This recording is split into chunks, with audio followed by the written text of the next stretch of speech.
Class में जो insurance वाला अकाउंट बनाया था वो बनवा दें, फिर स्क्रीन भी उतनी देर ऑन हो जाती है। ओपनिंग प्रीपेड कितना था?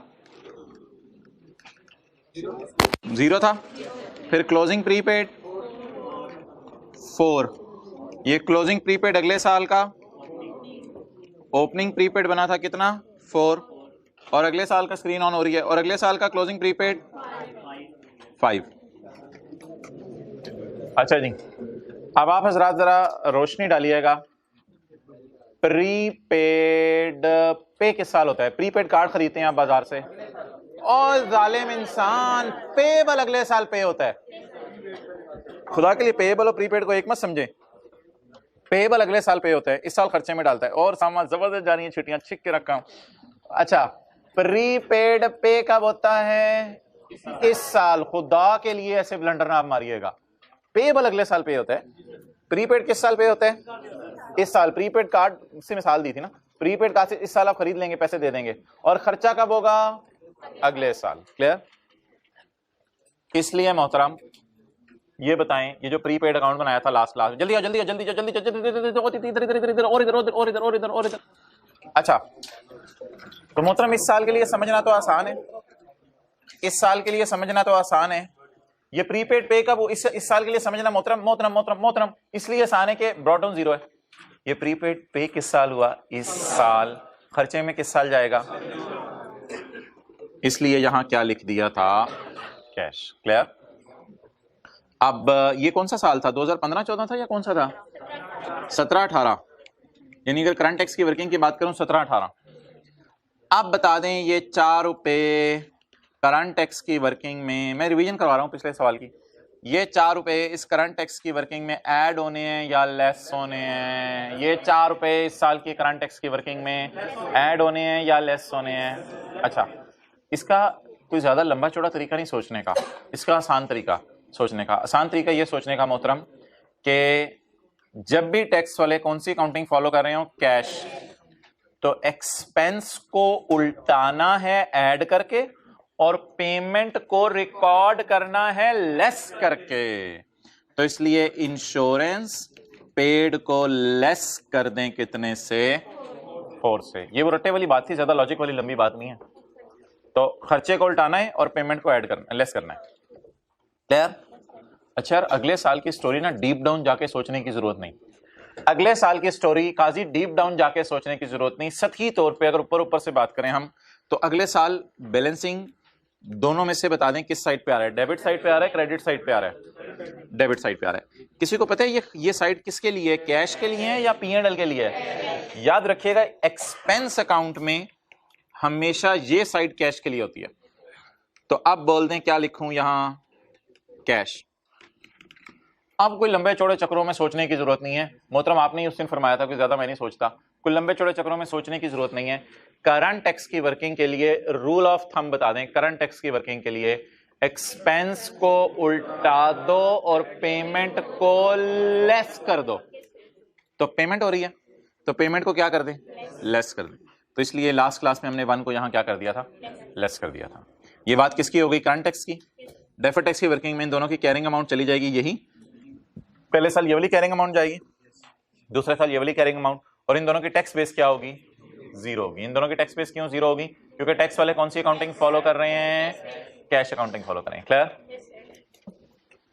अच्छा जी, बजाय के और कुछ पिछली क्लास वाले सवाल पे बात करें, हम एक सवाल नया शुरू करते हैं। लेकिन उससे पहले पता नहीं अब आप लोग 10 मिनट लगवाएंगे या 15 मिनट लगवाएंगे मेरे, ये आपको ही पता है। पास पेपर के क्वेश्चन 5 के ऊपर हो गया था, मजे का था वैसे, माने ना माने। कितनों का पीछे से देख के सही हुआ था? हाथ खड़ा करें। कुछ नहीं होता यार, कुछ नहीं होता, पीछे देख के सही हुआ था। ओके, लेकिन मेरे ख्याल से पीछे से ना भी देखा हो तो 16 में से कितने लोगों के 8 मार्क्स आ जाने थे पेपर में? पीछे से ना भी देखते तो 16 में से 8 मार्क्स आ जाने थे। ओके यार, इसमें ना 2 कॉन्सेप्ट थे, एक अनयूज्ड लॉसेस वाला और एक कॉन्सेप्ट था रेट चेंज वाला। ये 2 कॉन्सेप्ट इस सवाल के अंदर थे और बड़ा अच्छा सवाल था। अगर किसी ने होमवर्क में नहीं किया तो आज जरूर इस सवाल को होमवर्क में कर लीजिएगा, लेकिन आज तो एक फुल फ्लेश सवाल आपको और भी देना है होमवर्क में एग्जाम लेवल का। अच्छा जी, Waqar limited has provided you the following information for 2006 and 2007। भाई खामोश रहे, मैं 5-7 मिनट में वाइंड अप करना चाह रहा हूं इसको, फिर आज वाला सवाल शुरू करना है। During the year the company's accounting profit before tax amounted to इतने एंड इतने। The profit include capital gain income of 10 and 8। ये कैपिटल गेन इनकम रिसीवेबल है या खाली लिखा हुआ है कैपिटल गेन इनकम? तो सिर्फ करंट टैक्स की वर्किंग में आप इसे माइनस कर देंगे बस, और ज्यादा कुछ नहीं करना। डेफर्ड टैक्स में नहीं लेके जाना, कोई लिखा नहीं हुआ रिसीवेबल है। यार आज का टेस्ट बहुत मजे का है, वो जरूर देने आपने। The accounting WDVs of the fixed asset as at 31 December 2005 were as follows. ये अकाउंटिंग WDVs आ रही हैं। नो एडिशन और disposals were made in 2006 and 2007। Machinery was acquired on 1 January 2005। ये जिसकी कॉस्ट 200 रुपये है। मशीनरी एक्वायर की थी 2005 में, हमारा साल है 6 और 7। Machinery was acquired in 2005 and is being depreciated on straight line basis over its estimated life of 8 years। अच्छा जी, the tax base of the machinery as at 31 December 2005 was 90 million. तो मोहतरम ये ना ओपनिंग WDVs हैं। ये क्या है? Opening WDVs। क्यों? क्योंकि हमारा सवाल 6 और 7 का है। हाँ, ये क्या है? Opening WDVs। ये क्या है? Opening cost. और ये क्या है? Opening accumulated depreciation. अच्छा, लेकिन हम डेप्रिशिएट जो करेंगे ना 2006 में और 7 में, वो अकाउंटिंग वालों की नजर में हम डेप्रिशिएट करेंगे स्ट्रेट लाइन पे, क्योंकि मेथड कौन सा यूज हो रहा है? तो कॉस्ट को डेप्रिशिएट करेंगे या WDV पे डेप्रिसिएशन का रेट लगाएंगे? कॉस्ट को। अच्छा जी, furniture and fittings are also depreciated on straight line basis at the rate of 10% per annum. तो बता दें फर्नीचर में भी कौन सा रेट लगेगा? स्ट्रेट लाइन वाला। The tax base of furniture at 31 December 2005 was 40.5 million. अब मुझे बता दें स्काई ब्लू से, ये ओपनिंग WDV है अकाउंटिंग वालों की, ये भी ओपनिंग WDV है अकाउंटिंग वालों की। ये ओपनिंग WDV है टैक्स वालों की ओपनिंग WDV, और ये ओपनिंग WDV है टैक्स वालों की। लेकिन किस किस की? मशीन की अलग और फर्नीचर की अलग। अकाउंटिंग वाले डेप्रिशिएट करेंगे 8 साल पे और 10% पे स्ट्रेट लाइन मेथड के तहत, और normal rate of tax depreciation on both assets is 10% on, और टैक्स वाले किस पे डेप्रिशिएट करेंगे? WDV पे। क्लियर? ओहो,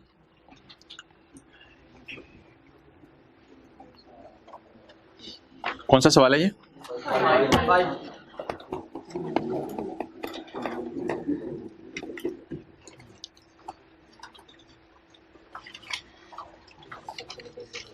तो मेरे ख्याल से ना सॉल्यूशन में टी काउंट नहीं बना हुआ। सॉल्यूशन में टी काउंट नहीं बना हुआ। टी काउंट भी बन सकता था, आपने टी काउंट बनाया होगा। सॉल्यूशन के अंदर जो है वो कुछ इस तरह का अजीब सा धुंधला सा कुछ हुआ हुआ था। तो की हो गया गुस्सा करके? तो सॉल्यूशन में ये देखेगा हमने वो 200 की कॉस्ट पकड़ी है और 50 की कॉस्ट पकड़ी है, और इसको दोनों साल डेप्रिशिएट किया है। और लेकिन टैक्स वालों की नजर में ये BV पकड़ी पहले हमने 90, फिर ये 81, और फिर ये BV 40.5, और फिर ये BV 36.45। असल में ना इसलिए इतनी आसान कैलकुलेशन इसलिए थी कि ना सवाल में एडिशन थी और ना सवाल में डिस्पोजल थी। तो ये तो छोड़े पर फिक्स्ड एसेट की वर्किंग थी, ये उम्मीद है आपसे होगी जी। तो इसमें 1 जनवरी 2005 को तो उसकी ये डेप्रिसिएशन 10% से टैक्स डेप्रिसिएशन 10% से रिड्यूस बनती है, उसकी WDV तो 90 आ गई। तो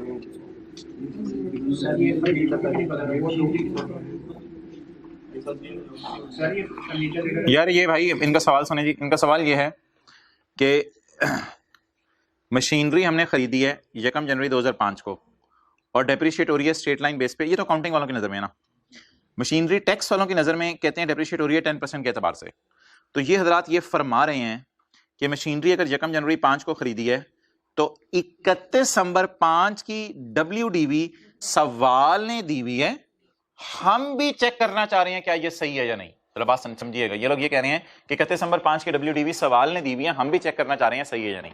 अब ये लोग कर क्या रहे हैं? ये लोग कर ये रहे हैं कि ये कह रहे हैं 1 जनवरी 5 को हमने मशीन खरीदी 200 रुपए वाली, और टैक्स वाले कह रहे हैं आपने WDV मेथड लगाना है। तो क्योंकि 1 जनवरी 5 को खरीदी तो पहले साल तो कॉस्ट पे रेट लगता है, तो 200 ज़रब 10% 20 रुपए आ गई डेप्रिसिएशन कैलकुलेटर के बगैर। तो 200 माइनस 20 कहते हैं हमारी नजर में WDV आनी चाहिए 180, लेकिन आ रही है WDV 90। तो मोहतरम सवाल से लड़ने की जरूरत पेपर में नहीं है। सवाल में जो फिगर दे देंगे उसी को यूज करना है। There could be number of reasons कि WDV इतनी कम क्यों है। फिलहाल सवाल में लिखा हुआ है normal rate of depreciation is इतने, आने वाले दिनों में आपको एक कॉन्सेप्ट पढ़ाया जाएगा, टैक्स वाले ना कई दफा पहले साल ज्यादा डिप्रिशिएट करने देते हैं, उसकी भी कई रीजंस हैं, वो फिर कभी वजह हम डिस्कस करेंगे और देखेंगे ऐसा क्यों होता है। तो फिलहाल सवाल से आपको लड़ने की जरूरत नहीं है, CWDB को लेकर आप आगे चलाएंगे। लेकिन आप लोगों ने सोचा सही था और मैंने जवाब भी सही दिया और बात हमारी मुकम्मल हो गई है। ओके, अब मोहतरम ये सारा कर लेने के बाद सवाल में आखिरी 2 लाइनें जो दी हुई थी वो बड़ी मजे की थी। As on 31/12/5 Waqar limited held unused losses of 31/12/5 को ये वाला लॉस किसी प्रॉफिट में से माइनस हो गया, या ये वाला लॉस अभी तक माइनस नहीं हुआ, फिर कभी किसी साल माइनस होगा, फिर कभी किसी साल प्रॉफिट में से माइनस होगा। अब मोहतरम एवरी पॉसिबल एफर्ट कितने लोगों ने की थी ये वाली फिगर निकालने के लिए? हाथ खड़ा करें। ब्रॉड डाउन इस सवाल में लिख लें, डेफर्ड टैक्स का मिसिंग था, लिख लें brought down of deferred tax was missing. तो ब्रॉड डाउन निकालने के लिए एवरी पॉसिबल एफर्ट आपने करनी थी। वो जो एवरी पॉसिबल एफर्ट करनी थी उसमें क्या करना था आपने? उसमें आपने पीपीई को पकड़ना था और उसकी कैरिंग अमाउंट और टैक्स बेस लेनी थी। दोनों की अलग अलग ले लेते, वो आपकी मर्जी थी। मशीन भी आ रही थी और फर्नीचर भी आ रहा था, लेकिन मोहतरम मशीन और फर्नीचर को मुझे इकट्ठे लेके चलना पड़ना नहीं, इकट्ठे लेके चलने की हाँ कुछ ऐसा जरूरत नहीं है, ठीक है, अलग अलग लेके चल लेते हैं। तो मशीन की कैरिंग अमाउंट क्या आ रही थी जी? 31/12/5 की 175, और फर्नीचर की कैरिंग अमाउंट 40 आ रही थी। टैक्स WDB मशीन की येलो में देखें 90 और टैक्स वालों की 40 पॉइंट, ये डिफरेंस आ जाता और इसके ऊपर आप टैक्स रेट लगा लेते। ये आपका और कोई घर वालों का मामला है, इसको मैं नहीं आगे डिस्कस करा। लेकिन यार एक चीज जो भूल सकते थे ना आप, वो था अनयूज लॉस, और उसने यार उसके साथ लिखा हुआ है वाजे तौर पे एज ऑन है, as on 31/12/5 what is unused loss. मैंने आपको बताया था अनयूज लॉस की कैरिंग अमाउंट टैक्स बेस नहीं होती। अनयूज लॉस को डायरेक्ट पकड़ते हैं और सोचते हैं कि क्या इससे खुशी मिलनी है या फ्यूचर में लायबल फील करना है। उसका जरा सोच लेते हैं, क्या ये 75 मिलियन का लॉस अगले साल के प्रॉफिट्स में से माइनस होगा? जब ये माइनस होगा तो अगले साल के प्रॉफिट कम करेगा, तो अगले साल टैक्स कम देना पड़ेगा, तो आज उसके लिए एंटाइटल्ड फील करें या लायबल? एंटाइटल्ड फील करें। इसलिए मैंने कहा था इसके ऊपर आपने क्या बनाना है। और मुझे बता दें 31/12/5 का रेट कितना है? 31/12/5 की रात को 31/12/5 का रेट कितना था? 35%। कितना आ गया जी? 75 × 35%, 26 पॉइंट। और इसके साथ क्या लिखना था? ये कितने लोगों ने लिखा था? हाथ खड़ा करें। 26.25। तो अनयूज्ड लॉस को अब ये यहां, अब ये 31/12/5 को ना यहां पे टोटल निकलाना था, what ever it may be. वो मैं देख लेता हूं कितना निकला है। 31/12/5 को 31/12/5 को ये फिक्स एसेट की वर्किंग ना नीचे मैंने इकट्ठी करके की हुई है, उसको छोड़ें। अनयूज्ड लॉस 26.25 का डेफर्ड टैक्स एसेट आ गया। ये GTL था, ये DTA, तो बकाया क्या आ गया? DTL आ गया, डेफर्ड टैक्स लायबिलिटी आ गई। तो डेफर्ड टैक्स का ब्रॉड डाउन हमारा मिसिंग था, तो ये डेफर्ड टैक्स का ब्रॉड डाउन आ गया 1 जनवरी 6 का या 31/12/5 का। क्लियर? अब मोहतरम एक बात आपसे करनी थी कि अगले साल इस अनयूज्ड लॉस को करंट टैक्स में जाके माइनस करने की कोशिश करनी है। 31/12/5 की रात ये लॉस माइनस नहीं हो सका तो इसका क्या बना लिया? एसेट। जब अगला साल आएगा डेट विल बी 2006 में कोशिश करेंगे ये वाला 75 जो पिछले साल अनयूज था इसे यूज करने की कोशिश करें। तो देखें 2006 की करंट टैक्स की वर्किंग में हमने पूरी कोशिश की इस 75 को माइनस करने की। समझ रही है बात? पूरी कोशिश की 75 को माइनस करने की, लेकिन नहीं हो सका। स्टिल क्या आ गया? 36.05 is called as unused loss as on 31/12/6। इसको 31/12/6 की रात खड़े होके माइनस करना चाहा था, नहीं हो सका। तो 31/12/6 पे 36.05 का क्या बना लेंगे? Deferred tax asset. अब 31/12/6 की रात को जब इसका डेफर्ड टैक्स एसेट बनाएंगे तो कोशिश करेंगे 7 में इसको माइनस करने की, और 7 की करंट टैक्स की वर्किंग में हमने इसको माइनस किया तो सब माइनस हो गया। इसलिए 7 में आया प्रॉफिट है, तो 7 की वर्किंग में आपको कोई अनयूज्ड लॉस वाली लाइन नजर नहीं आ रही। तो अब जरा रिदम सारा दोबारा बता दें। सवाल के मुताबिक 31/12/5 को एज ऑन लॉस कितना था? एज ऑन 31/12/5 लॉस कितना था?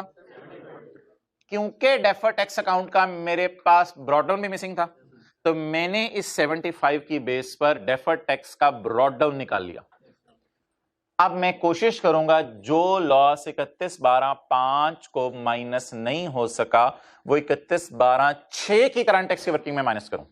जब मैं 31/12/6 की करंट टैक्स की वर्किंग में 75 को लेके गया तो प्रॉफिट्स इतने नहीं थे, फिर क्या आ गया, इस लॉस को मैं डेफर टैक्स की 31/12/6 की वर्किंग में लेके जाऊंगा एज ऑन वाली में। और अगर 31/12/6 की वर्किंग में जब मैं ले जाऊंगा तो अब मैं कोशिश करूंगा 7 में इसको माइनस करूं।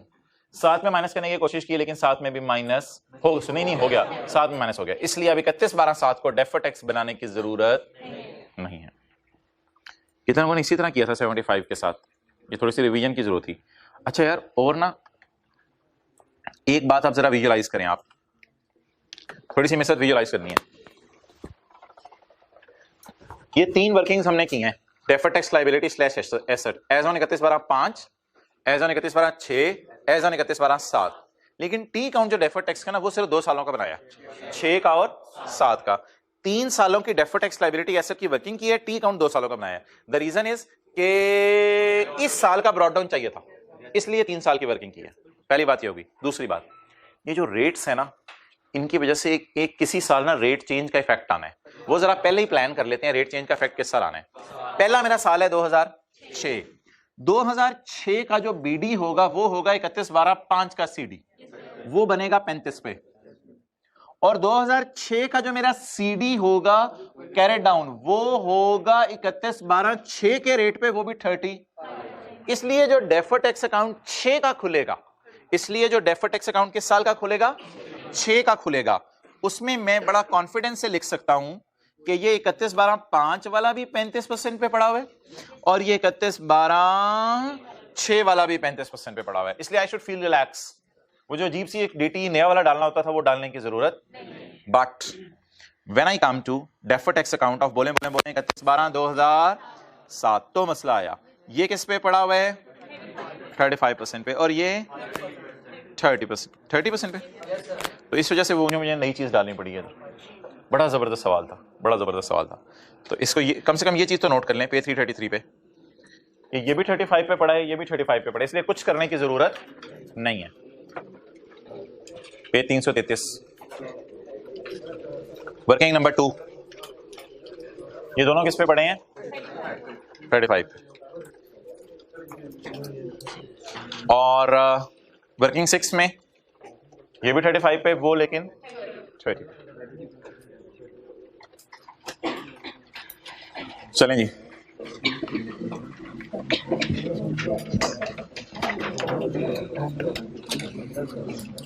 ओए हो आ जाएं जी पे 322 पे, हाथ फेरें, दो ही में है ना, फेरें। रोज लिमिटेड, रोज लिमिटेड बोले चलता ही जाए, चलता ही जाए, चलता ही जाए रोज, चलता ही जाए, चलता ही जाए रोज। सवाल की रिक्वायरमेंट पढ़ें, कंप्यूट द DTL और DTA to be recorded in balance sheet as on 31/12/17। अब आप मुझे बता दें DTL और DTA मुझे चाहिए एज ऑन 31/12/17, तो कौन सी वाली चीज मांग रहा है हमारी, वो जो वर्किंग होती है ना DTL/A एज ऑन, तो वो एज ऑन वाली वर्किंग मांग रहे हैं। तो इस सवाल में करंट टैक्स की वर्किंग नहीं करनी, और इस सवाल में ना कुछ डाटे में जिसकी वजह से करंट टैक्स की वर्किंग नहीं हो सकती। कुछ ना कुछ चीजें इसने मिसिंग की हैं जिस वजह से इसको पता है कि करंट टैक्स की वर्किंग नहीं हो सकती। लेकिन एक बात सुन लें, जहां जहां करंट टैक्स की वर्किंग हो सकती है खींच तान के, वो मैं करवाया जरूर करूंगा। तो करंट टैक्स की वर्किंग मैं साथ साथ करवाऊंगा सवाल के अंदर, ताकि रिवीजन हो जाए हमारी। लेकिन सवाल की रिक्वायरमेंट कुछ और है, वो है defer tax liability slash asset. तो 4 कॉलम हमने खोलने हैं, carrying amount, tax base, difference और टैक्स वाला। अच्छा, और इसमें ना डिफरेंट इनकम्स के डिफरेंट रेट हैं, इसलिए हम ऐसा करेंगे, कॉलम खोलेंगे carrying amount, tax base, difference, tax rate और टैक्स। असल में एक नया कॉलम डालेंगे टैक्स रेट का, क्योंकि इसमें कुछ इनकम्स हैं जिनके डिफरेंट टैक्स रेट्स हैं। चलिए जी स्टार्ट करते हैं। अच्छा, एडजस्टमेंट्स थोड़ी चैलेंजिंग होगी, हर एडजस्टमेंट एक नया चैलेंज लिए हुए होगी, लेकिन इसको आपने जरा अटेंटिवली समझना है, इंशाल्लाह समझ आती रहेंगी बातें। पिछले सारे के साथ साथ रिवीजन भी होगी। Rose Limited is finalizing its financial statements for the year ended 31 December 2017. In this respect, following information has been gathered. Applicable tax rate is except stated, except के मैं कुछ और कह दूं. Applicable tax rate है वो. Organization का नाम. अभी मैं पहला पेज ही बना रहा हूँ. Rose Limited. क्या लिखें यार? हाँ जो मर्जी लिखते हैं. Calculation of deferred tax liability / asset as on. ना ये P&L है, ना ये बैलेंस शीट है, ना ये नोट्स हैं. ये तो आपको पता है हमारी वर्किंग होती है. ये पब्लिश फाइनेंशियल स्टेटमेंट में नहीं जाती. ये हमारी वर्किंग होती है. इसका जो कैरी डाउन होगा वो बैलेंस शीट में जाएगा. As on 31 December 17. ना ये P&L है, ना ये फाइनेंशियल स्टेटमेंट्स में से कुछ भी नहीं है.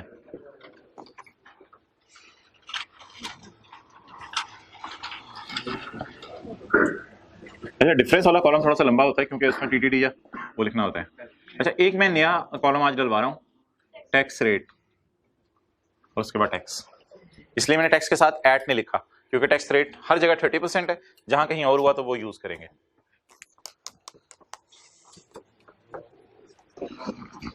अच्छा यार, मुझे ये बताएं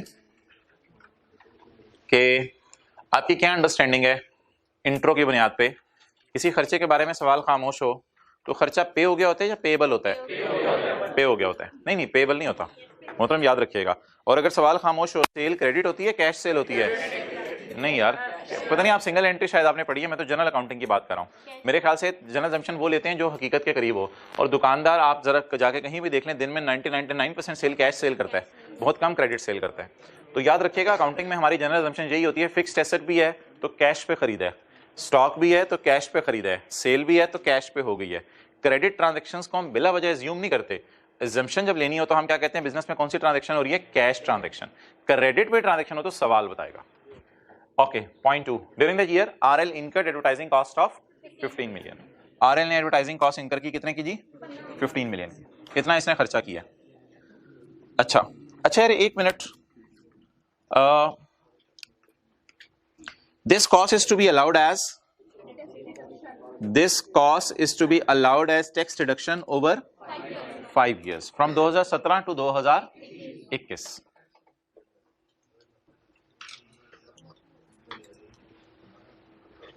बता दें ये क्या हुआ है. ड्यूरिंग द ईयर, इस साल, पहले करंट टैक्स की वर्किंग ज़हन में लाएं. ड्यूरिंग द ईयर आरएल ने खर्चा किया 15 मिलियन का. अब 15 मिलियन अकाउंटिंग वालों ने तो खर्चे में डाल दिया. तो अब जरा ज़हन में लाएं 2017 का साल, हमारा साल. 17 के प्रॉफिट तक आते आते कितना माइनस हो चुका है? 15. क्योंकि आपको पता है एडवर्टाइजमेंट अकाउंटेंट तो फौरन खर्चे में डालते हैं. तो आते 2017 के प्रॉफिट तक कितना खर्चा माइनस हो चुके हैं? 15 का. टैक्स वाले क्या कह रहे हैं? इसको 5 साल में खर्चे में डालो.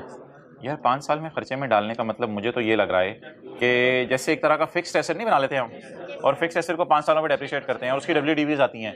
वो खींच तान के ना, पता नहीं एडवर्टाइजमेंट को भी इसने एसेट बना दिया है. और यार ये अजीब रूल लिए होते हैं. ये टैक्स रूल्स जो है अजीब बातें करते हैं. ये कभी कभी कोई अजीब बात भी कर देते हैं कि एडवर्टाइजमेंट को फिक्स एसेट की तरह ट्रीट करो, और फिक्स एसेट की तरह ट्रीट करके कितने सालों में खर्चे में डालो? 5 सालों में खर्चे में डालो. इसलिए मोहतरम, अगर मैं आपसे करंट टैक्स की वर्किंग की बात करूं, करंट टैक्स की रफ वर्किंग की बात करूं, तो करंट टैक्स की वर्किंग में 2017, 18, 19, 20 और 21. मुझे पता है तरतीब कुछ और होती है, 21 वहां से लिखना होता है, लेकिन खैर है. अच्छा जी, करंट टैक्स की वर्किंग में प्रॉफिट तक पहुंचते हुए अकाउंटिंग वालों ने तो इनकर किया कि साल ड्यूरिंग द 17 वही इनकर्ड एडवर्टाइजिंग ऑफ. अच्छा, इस वक्त ये बहस नहीं करनी कि ये एडवर्टाइजमेंट पेड है या पेबल है, वो डिस्कशन नहीं चलाना चाह रहा. ये बात ही कुछ और करना चाह रहा है. आपको सवाल पढ़ के पता चल गया होगा. ये बात करना चाह रहा है कि खर्चे में कब डाल रहे हैं. अकाउंटिंग वाले फौरन खर्चे में डालते हैं एडवर्टाइजमेंट. ये तो आपको इंट्रो में ही पता है. अकाउंटिंग वाले फौरन खर्चे में डालते हैं एडवर्टाइजमेंट, और टैक्स वाले आहिस्ता आहिस्ता करके कितने सालों में डालने दे रहे हैं? 5 सालों में डालने दे रहे हैं. तो मोहतरम, खर्चे में अकाउंटिंग वालों ने कितना डाल दिया होगा? 15. इसे क्या कर दें, इसकी जगह हर साल 3 माइनस कर दें.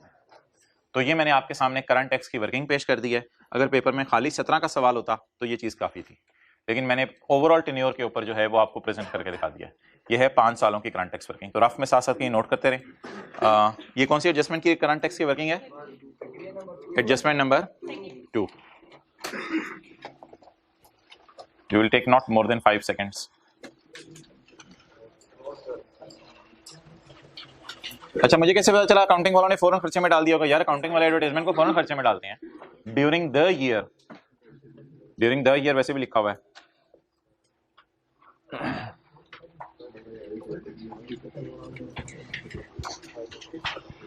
इस सवाल के लिए पूरा पेज चाहिए होगा, कोई भी रेफर करनी है अगले पेज पे करेंगे आप। अच्छा चलें जी, दोबारा पढ़ने फिक्र। During the year we incurred advertisement cost of 15। However this is to be allowed as tax deduction over 5 years। लेकिन टैक्स वाले क्या कहते हैं, इसको कितने सालों पे माइनस करने दो? 5 सालों पे। तो यार जरा मुझे सोच के बताएं, अगर अकाउंटिंग वालों ने इसको खर्चे में डाल दिया है तो अकाउंटिंग वालों की बैलेंस शीट में क्या एडवर्टाइजमेंट कभी नजर आई आपको जिंदगी में, फिक्स्ड एसेट्स में कहीं? तो अकाउंटिंग वालों की नजर में खर्चा कभी बैलेंस शीट में जाता है? अभी वो वाली बहस नहीं है इस सवाल में कि प्रीपेड है, पेएबल है, वो वाली बहस नहीं है इस सवाल के अंदर। तो बता दें अकाउंटिंग वालों की नजर में कैरिंग अमाउंट 15 की कितनी होगी, जिसको उन्होंने during the year advertisement record कर लिया है। ड्यूरिंग द ईयर का क्या मतलब है? पीएनएल में डाला होगा, बैलेंस शीट में डाला होगा? पीएनएल में डाला होगा। तो what is the carrying amount to appear in से fixed assets in advertisement? Advertisement की कैरिंग अमाउंट क्या होगी? 0 होगी। चलें जी लिखना शुरू करें, सवाल सॉल्व करें। एडवर्टाइजमेंट की बैलेंस शीट वैल्यू क्या होती है? कैरिंग अमाउंट से ये ना समझा करें पीएनएल में जो जाती है। कैरिंग अमाउंट से क्या मुराद है? जो बैलेंस शीट में जाती है।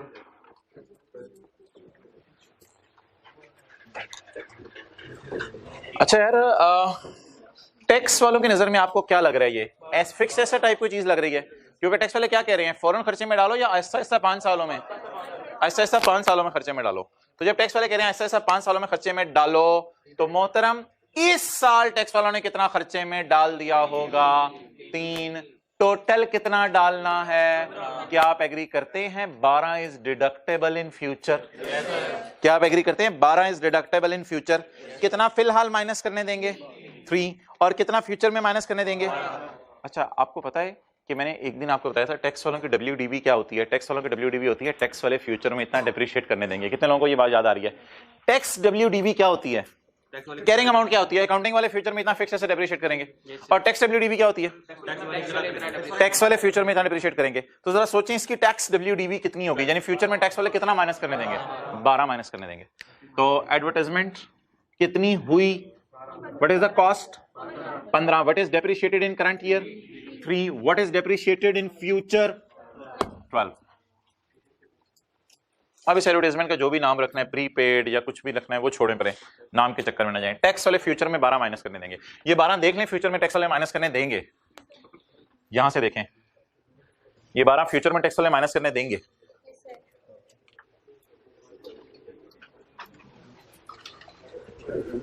तो what is the cost? What is the amortisation for this year? Amortisation ही समझ लें फॉर दिस ईयर 3। अजीब सी वैसे टैक्स की किताब है, ऐसी चीजों को हम 5 सालों में खर्चे में नहीं डालते। तो लेकिन शायद टैक्स वाले एडवर्टाइजमेंट को ना डिस्करेज कर रहे हैं। अगर इनकरेज कर रहे होते ना तो फौरन ही खर्चे में डालने देते। डिस्करेज कर रहे हैं और कह रहे हैं यार एडवर्टाइजमेंट को आहिस्ता आहिस्ता खर्चों में डाला करो। तो याद रखिएगा मोहतरम, जो भी खर्चा टैक्स वाले 4-5 सालों में माइनस करने दें उसको फिक्स एसेट की तरह ट्रीट कर लिया करें। कॉस्ट -1 ये डेप्रिसिएशन। और अगर जब 31/12/18 की कैलकुलेशन कर रहे होंगे तो यहां 0 लिखा होगा और यहां 9 लिखा होगा। यहां 9 लिखा होगा क्यों? 1 साल और डेप्रिशिएट हो जाएगा, फिर 1 साल और डेप्रिशिएट हो जाएगा। क्लियर? ओके जी।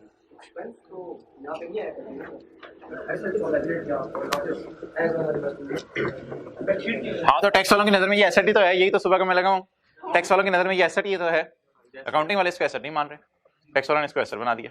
अच्छा अब मोहतरम carrying amount of asset is less than, क्योंकि टैक्स वाले इसको एसेट मान रहे हैं ना, तो carrying amount of asset is less than tax base of asset. तो पहले रूल्स रटा, कहां है रूल्स? Page number 737। आज पहली दफा हम रूल 2 लगाने लगे हैं जब से क्लासेस शुरू हुई हैं। If carrying amount of an asset is then it is deductible. लेकिन अभी तो ये तो रटा हो गया ना, पहले जबानी सोचें। अकाउंटिंग वालों ने 15 2017 में खर्चे में डाल लिए, टैक्स वाले जो 12 बच गया है उसको अगले क्या मैं कह सकता हूं this 12 is deductible in future. तो इसलिए बोलें डिडक्टेबल टेम्परेरी डिफरेंस। रेट 30% है एक्सेप्ट अदरवाइज प्रोवाइडेड। कहीं और कुछ लिखा हो वो और बात है, वरना रेट कितने परसेंट है? 30%। तो 12 इंटू 30% 3.6 डेफर्ड टैक्स एसेट।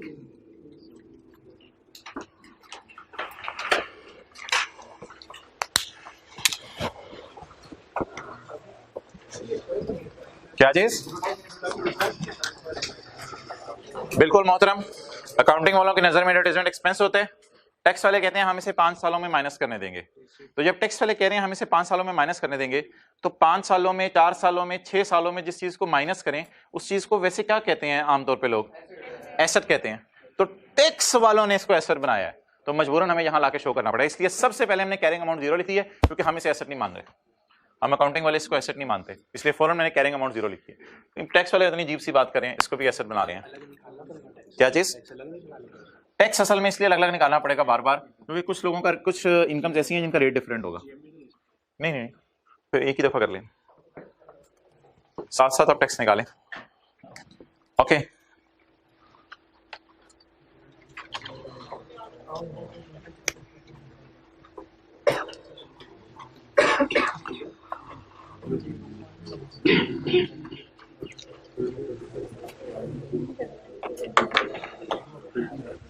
अच्छा यार, एक सवाल है जो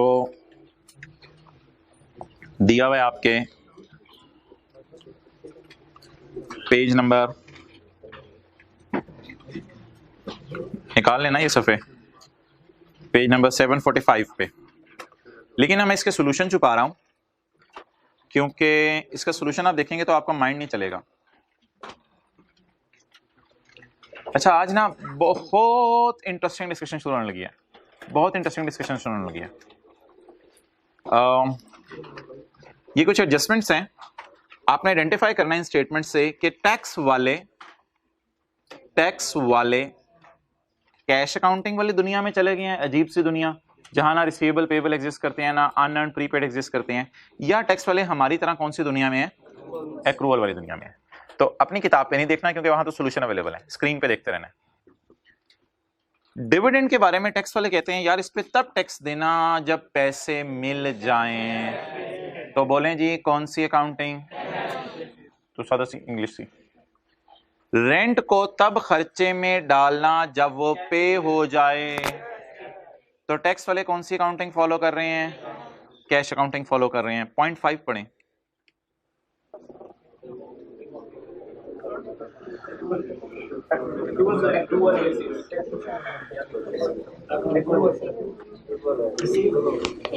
यार रिलैक्स, नहीं रिलैक्स, ये एडजस्टमेंट ना सोचने वाली है, ऐसे ही जल्दी नहीं करनी। हम चलते चलते पेज 745 पे आ गए हैं और क्वेश्चन 12 करने लगे हैं। अच्छा, ये एडजस्टमेंट सोचने वाली है। मोहतरम, रेंटल इनकम वाला है या रेंटल अनअर्न्ड वाला है? सॉरी, इनकम वाला है या एक्सपेंस वाला है? इनकम वाला है, क्योंकि क्या लिखा हुआ है लफ्ज़। तो मोहतरम अपनी बेस ना हिलाया करें, पहले टी अकाउंट बनाया करें। रेंटल इनकम हो गया, ठीक है जी, तसल्ली से रेंटल इनकम हो गया। ये सोचने वाली एडजस्टमेंट है। इधर ओपनिंग रिसीवेबल आएगा, इधर क्लोजिंग रिसीवेबल। क्लोजिंग रिसीवेबल बोलें 10। अच्छा, हमारा साल कौन सा चल रहा है? 31 दिसंबर 2011। अब मेरा आपसे ये सवाल है, रिसीवेबल रिसीव कब होगा? एक्सलेंट, रिसीवेबल रिसीव कब होगा? तो हम अकाउंटिंग वाले फिर इस साल किस में डालेंगे? और मुझे अच्छी तरह याद है, इनकम अकाउंट में कैश इधर आता है और इस साइड पे P&L आता है। अब जरा रिलैक्स हो जाएं, रिलैक्स। बताएं जी, ये कौन सा साल चल रहा है? 2011। ये टी अकाउंट किस साल का मैंने बनाया? 1 वर्ड जवाब दीजिएगा, अकाउंटिंग वाले इसको किस साल इनकम में डाल रहे हैं? टी अकाउंट देख के बता दें। 2011 में। अकाउंटिंग वाले, ये अकाउंटिंग वालों का अकाउंट है। और अगली बात तो मैंने पढ़ी नहीं, और अकाउंटिंग वालों का अकाउंट है। तो मोहतरम वापस आ जाए, मैं रिलैक्स बैठा हुआ था। अकाउंटिंग वाले, इसको पता नहीं कितने क्या क्या लोग बातें करते हैं। अकाउंटिंग वाले किस साल इनकम में डाल रहे हैं? यार रिसीवेबल याद रखिएगा जिंदगी भर। अगर किसी बंदे को, माई के लाल को, ये भी नहीं पता ना रिसीवेबल जो है वो कब इनकम में गया, इस साल या अगले साल, तो वो माई का लाल टी अकाउंट बना लिया करे, परेशान ना हुआ करे, टी अकाउंट बना लिया करे। टी अकाउंट बना के देख लिया करें यार। डेटर भी, और आपको पता है एक बात, डेटर भी जब रिसीवेबल हो ना तो इसी साल सेल में गए होते हैं। जब ज्यादा बेसिक बातें शुरू हो गई हैं वापस आ जाएं। डेटर भी जब रिसीवेबल हो तो इसी साल सेल में गए होते हैं। तो पूरी रात कोई 10 दिनों से रो रहे हैं हम कि क्लोजिंग रिसीवेबल अगले साल रिसीव होगा, अगले साल रिसीव होगा, तो इस साल किस में जाएगा? तो अगर कभी समझ ना आ रहा हो ना क्लोजिंग रिसीवेबल, क्लोजिंग प्रीपेड, इस साल अगले साल क्या होंगे, तो ठीक है बना लिया करें। बता दें जी as per accounting rules closing receivable किस साल माशाल्लाह इनकम में चला गया है? हमारे साल। देखते हैं टैक्स वाले क्या कह रहे हैं। टैक्स वाले कह रहे हैं यार अगले साल टैक्स देना। अब मजे की बात उन्होंने कर दी, अगले साल टैक्स देना।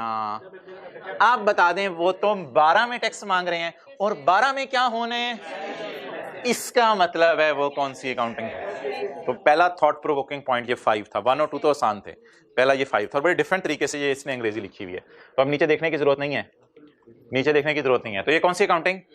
चलें जी नेक्स्ट चैलेंज। नहीं इसको तो काट दो ना यार, इसको काट के सोचो।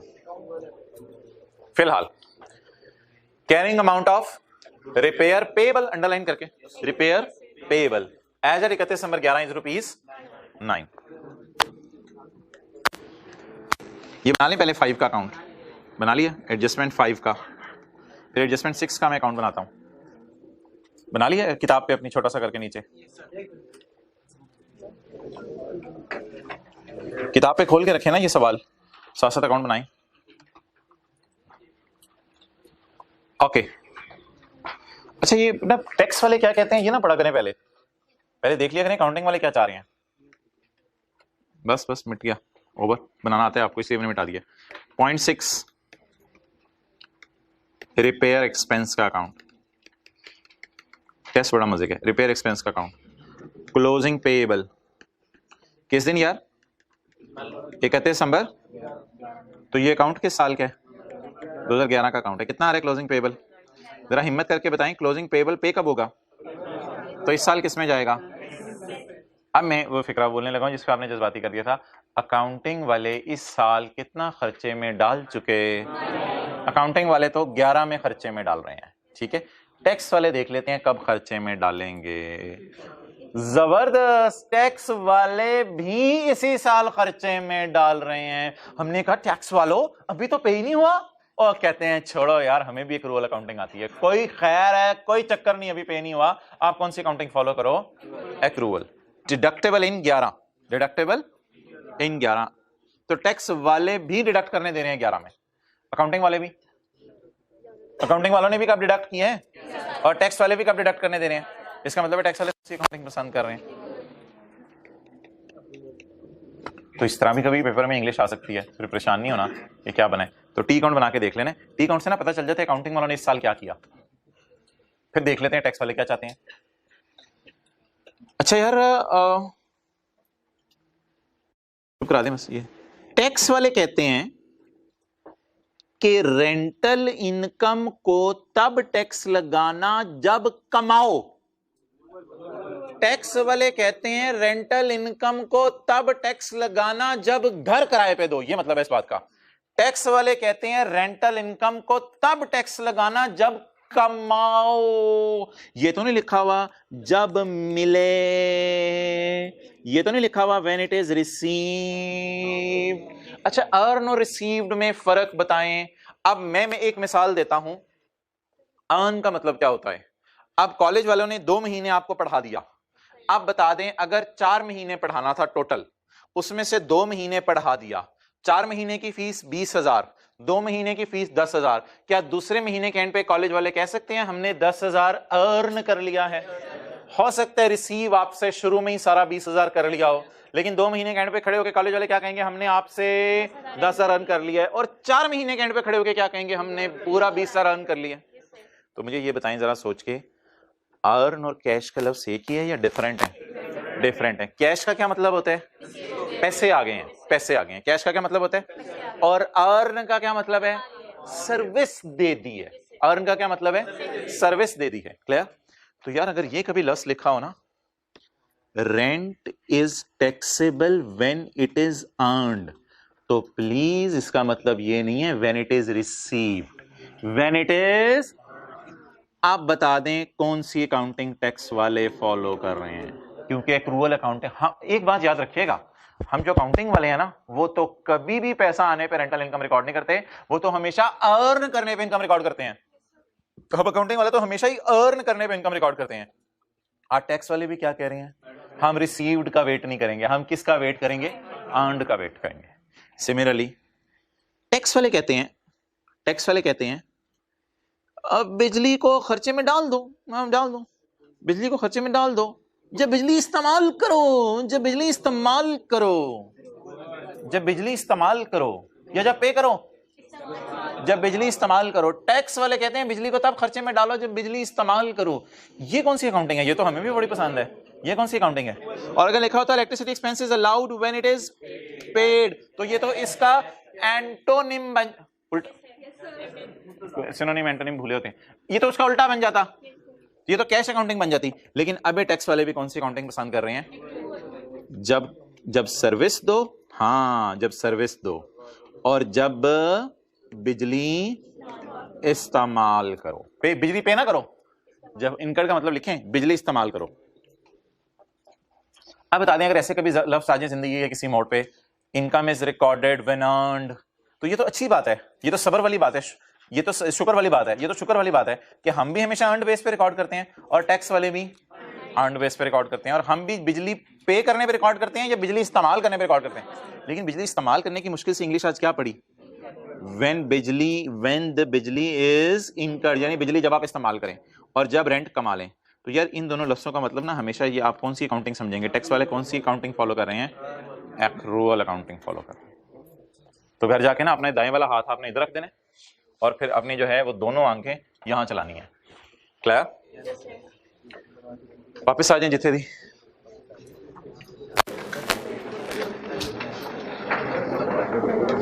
Point number three.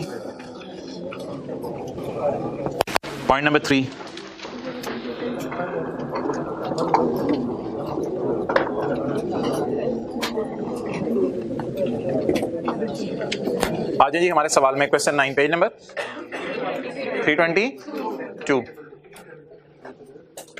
Trade and other payables amounted to 40 million as on 31 December, which include unearned commission of, जिनमें unearned commission कितना पड़े, 10 million का। अच्छा वैसे एक बात पूछ रहा हूं, इस 40 में से अगर 10 निकाल दें तो बाकी पेबल्स कितने बचेंगे, 30। टैक्स बेस, अच्छा कमीशन की कोई बात करें वो मैंने मिटा दिया, टैक्स बेस ऑफ बाकी पेबल्स इज 25। थोड़ा सा रुक के बताएं, what is the carrying amount of baki payables? Can you tell me the carrying amount of total payables? Carrying amount का मतलब होता है अकाउंटिंग, ये दो लाइनें अकाउंटिंग वालों के लिए, ये दो लाइनें टैक्स वालों के लिए। What is the, और मुझे कैसे पता चला ये दो लाइनें अकाउंटिंग वालों के लिए, trade and other payables amounted to 40 million as on 31 December 2017। पहले अकाउंटिंग वालों की बात ही करता है। तो मुझे ये बताएं कि what is the figure, what is the carrying amount of all payables as on 31 December 17। 40 में से 10 क्या है, कमीशन। 40 में से 10 क्या है, कमीशन। कमीशन के बारे में कुछ अलग से बात करेगा, इसलिए 40 में से अगर 10 को निकाल दें तो मक्खन में से बाल को निकाल दें तो कितना मक्खन बचा। टैक्स वालों की नजर में बकाया पेबल्स, बकाया वैसे बचे कितने हुए हैं, 30। बकाया के टैक्स बेस क्या है, इसकी रीजन नहीं बताई हमें, इसलिए इसकी करंट टैक्स की वर्किंग मैं आपको करके नहीं दिखा सकता, पता नहीं क्या रीजन हो, तो रीजन बता देता तो बहुत अच्छी बात है। तो आज उसने डायरेक्ट हमें क्या दे दी, हलवा फॉर्म में कैरिंग अमाउंट टैक्स बेस खुद ही दे दी। मुझे पहले बता दें रिमेनिंग उसने लफ्ज लिखा है, अदर लिखा है, रिमेनिंग उसने भी रिमेनिंग लफ्ज लिखा है, हम भी लिखते हैं remaining trade and other payables, remaining payables की कैरिंग अमाउंट 30, कुछ अलग से कुछ लिखने की जरूरत नहीं है, 30, और tax WDV 20। We don't know the reason of 5। मोहतरम यहां आके लॉजिक फेल हो जाएगी, क्योंकि हमें पता ही नहीं ट्रांजैक्शन की नेचर क्या है, किस वजह से इख्तलाफ है अकाउंटिंग और टैक्स वालों में। तो यहां हमें रट्टा चलाना पड़ेगा, रूल 1 2 3 4, और ये रूल घिसा पिटा पुराना रूल है, rule 3। If carrying amount of liability is greater then, यहां पे बिल्कुल लॉजिक नहीं चलेगी, यहां पे रट्टा चलेगा। If carrying amount of liability is greater than tax base of liability, then it is called as, पता नहीं क्या चीज डिडक्टेबल है, शायद अकाउंटिंग वाले और टैक्स वालों में कोई इख्तलाफ आ गया है, पता नहीं क्या रीजन है जी। 1.5 5। इजी मार्क्स गेन करें। फिर कमीशन की कहानी शुरू करते हैं। कमीशन की कहानी तो आपके लिए बड़ी आसान होनी है क्योंकि एक्रूअल्स प्रीपेमेंट्स पे एक क्वेश्चन 10 हम कर चुके हैं। मैं पहले यहां तक नोट कर लें। करंट टेक्स में मैं इस एडजस्टमेंट को पोस्ट करके नहीं दिखा सकता क्योंकि मुझे रीजन नहीं पता क्यों फर्क आया। अच्छा जी, आगे आ जाए, कैमरा इधर लाओ। How to tackle accruals prepayments, prepare T account. Number 1, prepare T account. ये ना पढ़ा करें टी काउंट बनाते हुए। टी काउंट बनाते हुए ना ये सोच लिया करें कि अकाउंटिंग वालों ने किया क्या। तो as on 31 December 17 unearned commission कितना है? 10 मिलियन। तो हमारे सवाल की पहली वर्किंग एग्जाम लेवल की, अनअर्न्ड का लफ्ज इनकम्स के लिए यूज होता है या एक्सपेंसेस के लिए? इनकम्स के लिए। तो कौन सा अकाउंट बनाऊं? खर्चे का अकाउंट बनाऊं, इनकम का? इनकम का। अच्छा, रिसीवेबल है? रिसीवेबल है। और यार ये लाइन ना पढ़े ना, ये मैंने काटी भी है तो नहीं पढ़नी अभी तो। वेल देख, रिसीवेबल है, अनअर्न्ड है? अनअर्न्ड। 31/12/17 closing unearned. जी कितना है? 10। अनअर्न्ड अगले साल अर्न होके P&L में जाएगा। इस तरह याद रखा करें। अनअर्न्ड अगले साल, यही बात की थी क्वेश्चन 10 में, वो जो एक करवाया था पेज पता नहीं 700 कुछ पे। अनअर्न्ड अर्न होके अगले साल, तो इस साल कहां गया होगा? रिसीव्ड में। इस साल कहां गया होगा? रिसीव्ड में जी। और ऑब्वियसली ये साइड आपको पता है हैवी कैश के लिए। हाँ, ये साइड P&L के लिए नहीं है, इनकम अकाउंट में ये साइड कैश के लिए है। क्लियर?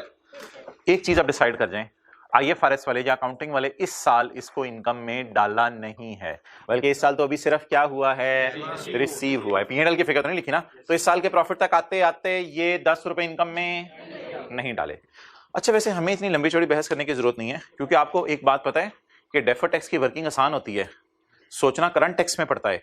डेफर्ड टैक्स की वर्किंग क्यों आसान होती है? जब भी टैक्स वाले कैश अकाउंटिंग फॉलो कर रहे हो तो कैरिंग अमाउंट नजर आती है टैक्स बेस 0, और जब भी टैक्स वाले एक्रूअल अकाउंटिंग फॉलो कर रहे हो तो कैरिंग अमाउंट और टैक्स बेस को क्या लेते हैं? बराबर लेते हैं। शायद आपको याद आ रहा हो ये बात कि जब टैक्स वाले कैश अकाउंटिंग फॉलो करते हैं तो टैक्स बेस 0 होती है, और जब टैक्स वाले एक्रूअल अकाउंटिंग फॉलो करते हैं तो कैरिंग अमाउंट और टैक्स बेस अपीयर होंगी और वो दोनों इक्वल होंगी, 0 नहीं होगी जी। अब इसको हटा के पढ़ लेते हैं। Commission is taxable when it is received by company. ना ना ना ना ना ना, रिसीव नहीं लिखा हुआ। इतना लंबा जो पहले सवाल करवाया उसका मकसद यही था बताना। कमीशन इज टैक्सेबल जब सर्विस देंगे, जब सर्विस देंगे तब कमीशन पे टैक्स लगेगा या जब मिलेगा तब टैक्स लगेगा? तो बता दें कमीशन के बारे में टैक्स वाले कौन सी अकाउंटिंग फॉलो कर रहे हैं? जो हम कर रहे हैं। हम भी कौन सी अकाउंटिंग फॉलो कर रहे हैं? एक्रूअल। और आपको पता है वैसे इन्होंने टैक्स तब लगाना है जब अर्न होगा। और देखें अर्न तो अगले साल होने, तो इन्होंने भी टैक्स तभी लगाना है, हमने भी इनकम में तभी डालना है। तो हमारे और टैक्स वालों में कोई इख्तलाफ। इसका मतलब है इस साल पैसे तो आ गए ना, तो इस साल अगर पैसे आ गए तो अकाउंटिंग वाले भी इसको अनअर्न्ड ही कहेंगे, और अगर टैक्स वाले ऐसी दुनिया में चले गए जहां एक्रूअल है तो वो भी इसको क्या कहेंगे? अनअर्न्ड कहेंगे। ये पता कैसे चला टैक्स वाले एक्रूअल अकाउंटिंग फॉलो कर रहे हैं? Commission is taxable when it is received, when it is earned. Earned का मतलब ऊपर लिख लें, टैक्स वाले भी एक्रूअल अकाउंटिंग फॉलो कर रहे हैं। टैक्स वाले भी एक्रूअल अकाउंटिंग फॉलो कर रहे हैं। अब बता दें जी, टैक्स वाले भी साबित हो गया एक्रूअल अकाउंटिंग फॉलो करें, तो सोचने का टाइम तो पेपर में होता नहीं, लेकिन ये सारी चीजें हमारे जहन में होंगी। अगर टैक्स वाले एक्रूअल अकाउंटिंग फॉलो करें तो शुक्र करें, बस जो कैरिंग अमाउंट नजर आ रही है वही टैक्स बेस में ले जाएं। और अगर लिखा होता है it is taxable when received, फिर मसला आना था।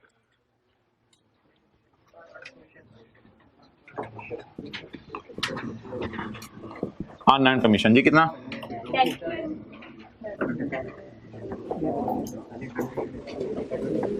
कैरिंग अमाउंट और टैक्स बेस बराबर है।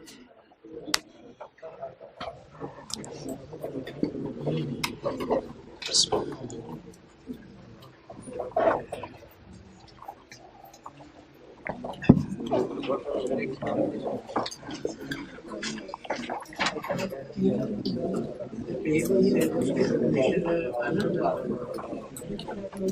मोहतरम, इधर देखें यार, इधर देखें यार, एक ऑर्गेनाइजेशन की ना बैलेंस शीट में करंट लाइबिलिटीज में, भाई ने एक सवाल पूछा वो मैं जवाब दे रहा हूँ। करंट लाइबिलिटीज में ट्रेड एंड अदर पेबल्स आ रहे हैं, ठीक है, 10 जितने के भी आ रहे हैं, जितने के भी आ रहे हैं, 40 के आ रहे हैं। हमने उससे कहा यार ब्रेकअप इसका थोड़ा सा बता दो यार। उसने कहा यार ब्रेकअप तुझे क्या बताएं। हमने कहा बता। कहते हैं इसमें मेरे क्रेडिटर्स हैं, कोई मैं ऐसे ही मैं मिसाल दे रहा हूँ 25 के, कोई इलेक्ट्रिसिटी का बिल पेएबल है, ऐसी मिसाल दे रहा हूँ, सवाल का डेटा नहीं ले रहा। इलेक्ट्रिसिटी का बिल पेएबल है 10 रुपए, बाकी मेरे ऊपर एक लाइबिलिटी भी है, बाकी मेरे ऊपर एक लाइबिलिटी भी है, लेकिन यार कहते हैं वो लाइबिलिटी ना मैंने कैश में पे नहीं करनी, वो लाइबिलिटी मैंने कैश में पे नहीं करनी, वो लाइबिलिटी मैंने पे करनी है in the form of service. तो unearned commission trade and other payable में पड़े होना कोई एरर की बात नहीं है, ये एक नॉर्मल सी बात है। क्यों? 25 रुपए के क्रेडिटर हैं, ये लाइबिलिटीज में इसलिए नजर आ रही है इनको पैसे देने हैं। 5 रुपए का बिजली का बिल पेएबल है, लाइबिलिटीज में इसलिए नजर आ रहा है कि वापडा को 5 रुपए देने हैं। और 10 रुपए अनअर्न्ड कमीशन इनकम है, ये लाइबिलिटीज में इसलिए नजर आ रहा है कि कमीशन किसी से पकड़ाए और उसने कहा है तुमने मेरे बिहाफ पे एसी अगले साल बेचने हैं। हमने कहा ठीक है, पैसे आन दो आन दो आन दो आन दो, पैसे आने दो, उसके बिहाफ पे एसी अगले साल हम बेचेंगे। तो liability to provide service in future. तो कमीशन इनकम अनअर्न्ड का ट्रेड एंड अदर पेबल्स में पड़े होना फाइनल अकाउंट के सवालों के एतबार से कोई ब्लंडर नहीं है, कोई हर्ज की बात नहीं है, क्योंकि बैलेंस शीट के फेस पे भी ना इतनी चीजें जब अलग अलग शो करेंगे आप तो यूजर परेशान हो जाता है। तो इसलिए बैलेंस शीट में भी फाइनल अकाउंट के टॉपिक में हम देखेंगे कम से कम चीजें फेस पे शो करेंगे। तो ये एक भाई ने सवाल पूछा था, अब इधर आ जाए बाकी। पॉइंट 4 उसी तरह यार गेम घुमा रहा है। अब वो चला गया है, बोले बोले ट्रेड एंड अदर पेबल्स की बजाय अदर रिसीवेबल्स, आगे उसी तरह कहानी होगी। लेकिन एक चीज मैं काट दूं जरा, ये काट दूं, आप पढ़ लें यहाँ पर जल्दी से, पहले इजी मार्क्स ले लें पेपर में, ये काट दें, इजी मार्क्स ले लें। Other receivables, other receivables balance sheet में कहीं नजर आ रहे होंगे। अदर रिसीवेबल्स डेटर्स भी होते हैं, कैश भी होता है, वहां कहीं अदर रिसीवेबल्स पड़े होंगे। Other receivables total carrying amount कितनी है, जिसमें से क्या रिसीवेबल है, वो डिविडेंड भी रिसीवेबल है, इसको छोड़ें। 17 - 8 जबानी बता दें, 9 क्या है, अदर रिसीवेबल्स का रिमेनिंग पोर्शन। 9 क्या है, अदर रिसीवेबल्स का remaining other than dividend. Tax base of remaining other receivables, पहले ही अदर है उनका भी remaining, tax base of remaining other receivables is, अब ये पता नहीं क्या रीजन है, बहरहाल बता दें टोटल अदर रिसीवेबल्स, इसमें डिविडेंड रिसीवेबल, तो 17 - 8 9, रिमेनिंग अदर रिसीवेबल्स जी कितना, 9। इनकी टैक्स बेस 6, ये एसेट है, रूल 1 लगेगा। If carrying amount of asset is greater than tax base of taxable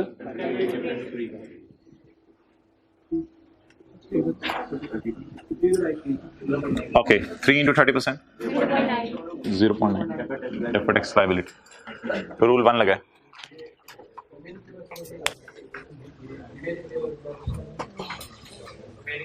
remaining payable समझ नहीं आए, उसका असल में से मैं समझाया नहीं ना, उसने हलवा तैयार करके दे दिया। देखो इधर, ये देखें मोहतरम, ये कह रहे हैं वो जो पिछली एडजस्टमेंट में मुझे समझ नहीं आया, सारे ट्रेड एंड अदर पेबल्स कितने हैं, 40, उसमें कोई एक चीज है कितने की, तो अकाउंटिंग वालों की नजर में ट्रेड एंड अदर पेबल्स फिर कितने हैं इसके अलावा, 30। तो ये हमने कैरिंग अमाउंट लिख ली। अच्छा, इसके बाद टैक्स बेस उन रिमेनिंग की कितनी आ गई, 25, वो हमने लिख ली। ये सारा लिख के हमने सवाल वाले से पूछा यार कि क्या फर्क है, कहते मैं नहीं बता रहा, बस मैंने आपको कैरिंग अमाउंट टैक्स बेसिस की, हमने कहा फिर भी, कहते नहीं बता रहा। हमने कहा चल सवाल तो पूरा हो जाएगा हमारा, ना बता, कोई मसला नहीं।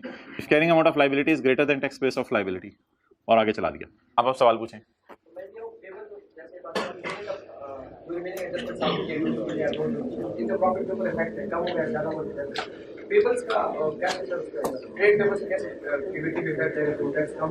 भाई ट्रेड एंड अदर पेबल्स का, अब ये मैंने यही कहा ना, सवाल से पूछा यार इसकी क्या रीजन है, कैरिंग अमाउंट टैक्स बेस क्यों डिफरेंट है पेबल्स की, कैरिंग अमाउंट टैक्स बेस क्यों डिफरेंट है पेबल्स की, सवाल वाले ने नहीं बताया। मैंने ऐसे ही अनकॉन्शियसली, ना चाहते हुए एक बच्चे की बात के जवाब में अंदर की एक बात कर भी दी थी, शायद बिजली का बिल पेएबल हो, इस पे इख्तलाफ हो अकाउंटिंग और टैक्स वालों का कि कब पे होने पे खर्चे में डालना है या बिजली इस्तेमाल होने पे खर्चे पे डालना है। कोई भी रीजन होगी अदर पेएबल्स में, तो अदर पेएबल्स में कोई भी ऐसा पेएबल पड़ा हो सकता है जिसका इफेक्ट खर्चों पर हो, लेकिन सवाल वाला नहीं बता रहा, तो मैं क्या करूं अब? हाँ, एक्सपेंस पेएबल्स है, अदर पेएबल्स, अदर भी तो लिखा हुआ है, अदर और ट्रेड पेएबल्स में, क्रेडिटर्स में भी इख्तलाफ हो सकते हैं अकाउंटिंग टैक्स वालों का, कोई मसला नहीं। कैसे ऐड करते हैं? परचेजेस प्रॉफिट को हिट नहीं करती, परचेज डेबिट क्रेडिट क्रेडिट। बहरहाल उसने रीजन हमें नहीं बताई, तो हम क्यों डिप डाउन जाए पागलों की तरह? वो कह रहे हैं बस टैक्स बेस बाकियों के ये है, हम बात को रेत रहे हैं। नहीं यार, क्यों ये है?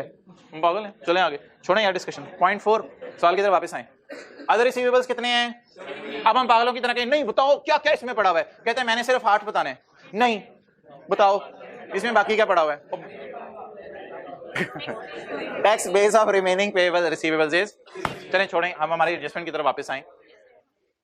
अब ये ब्लू वाली लाइन नहीं पढ़नी आपने पढ़ना है which includes dividend receivable। अच्छा, dividend receivable means dividend income का अकाउंट आना पड़ेगा ना, तो शुक्र है रिसीवेबल भी रिवाइज हो जाएगा। ये अनलर्न था, एक रिसीवेबल है। तो वर्किंग नंबर 2, पता है हम ये रिसीवेबल अकाउंट इसलिए बनाते हैं ताकि हमें पता चले हमने इस साल खर्च इनकम में डाला या नहीं डाला। तो रिसीवेबल अकाउंट बना लेते हैं। Dividend, how to tackle prepaid T account 31 12 17।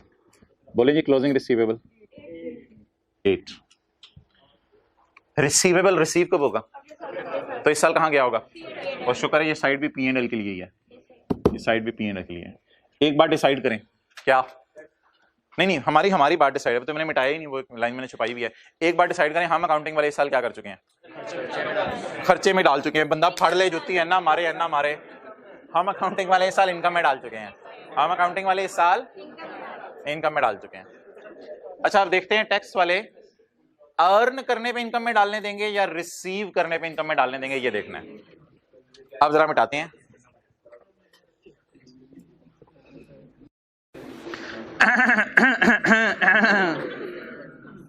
Tax वाले कब इनकम में डालेंगे?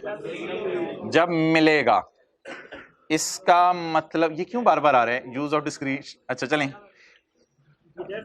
टैक्स वाले क्यों इनकम में डालेंगे? सॉरी, कब इनकम में डालेंगे? जब रिसीव होगा।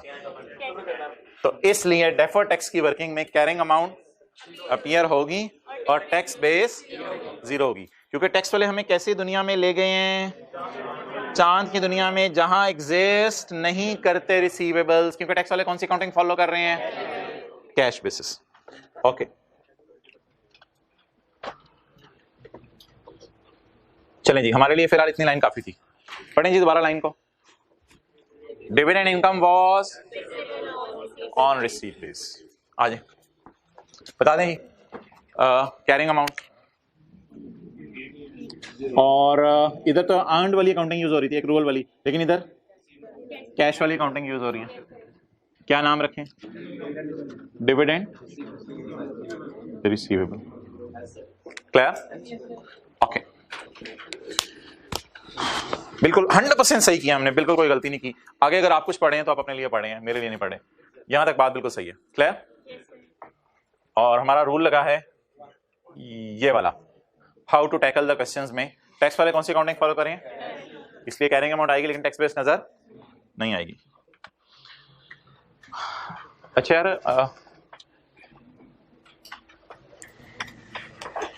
ये कौन सा साल चल रहा है? 2000 और नहीं आजकल 2021। अच्छा, अगला साल कौन सा है? 2022। एक फर्जी सा सिनेरियो बना रहा हूं, खामोश रहना भाई। आपने हज के लिए अप्लाई किया तो हुकूमत ने कहा कि जी 2022 में आपको इजाजत है, आप जाएं, लेकिन आपने जहाज अपना कराना है। हमने कहा हुकूमत मैं और जहाज कराऊं अपना, तो हुकूमत ने कहा बस जहाज की टिकट आपके जिम्मे है, बाकी इंशाल्लाह उधर जाके हम आपको संभालेंगे। अब आप पीआई की वेबसाइट पे गए तो 21 में खड़े हैं आप, और 22 में हुकूमत ने आपको इजाजत दे दी हज पे जाने की। अब 21 में खड़े हैं आप, तो अब आप पीआई की वेबसाइट पे गए तो लकीली पीआईए ने 2021, 22 और 23 की फ्लाइट्स की जो अमाउंट्स थी वो लिख दी थी, लकीली उनकी वेबसाइट पे ये अवेलेबल थी। बहुत रेयर ऐसा होता है, बहुत रेयर ऐसा होता है, लेकिन आपको वहां पे नजर आ गया। और वहां पे आपने 2021 में देखा तो टिकट थी सऊदी अरब की 50,000 और 2022 में टिकट थी 45,000।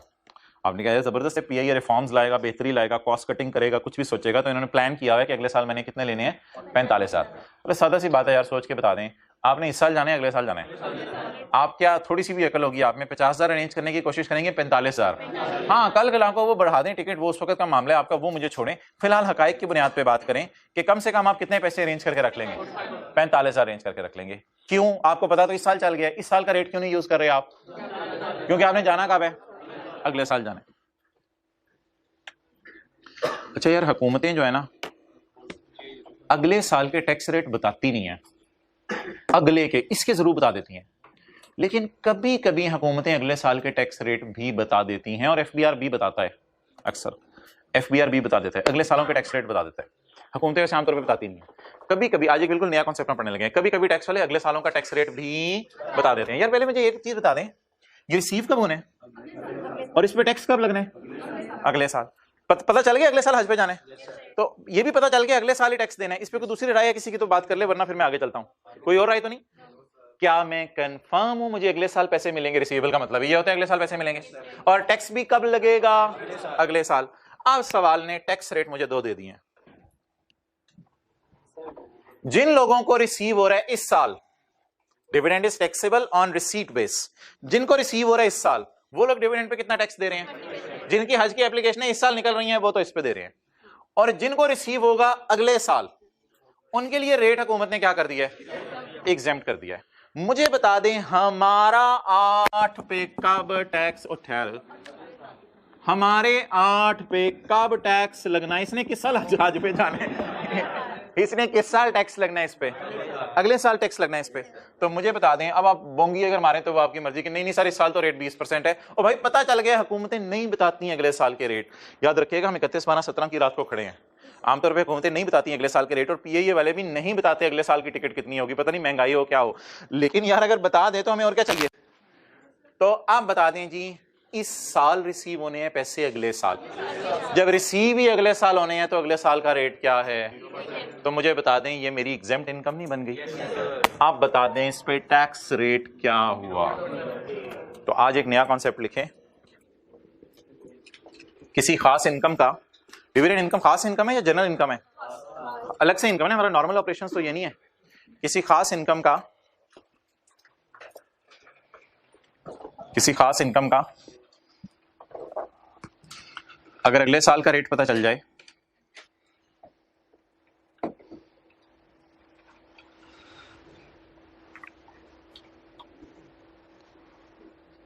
और उस पर टैक्स भी हमने अगले साल ही देना हो, किसी खास इनकम का अगर अगले साल का टैक्स रेट पता चल जाए और उस पर टैक्स भी हमने अगले साल ही देना हो, तो अब ये सवालिया निशान है, तो रेट बता दें, इस साल का यूज कर लें अगले साल का, तो टैक्स रेट अगले साल का यूज कर लें।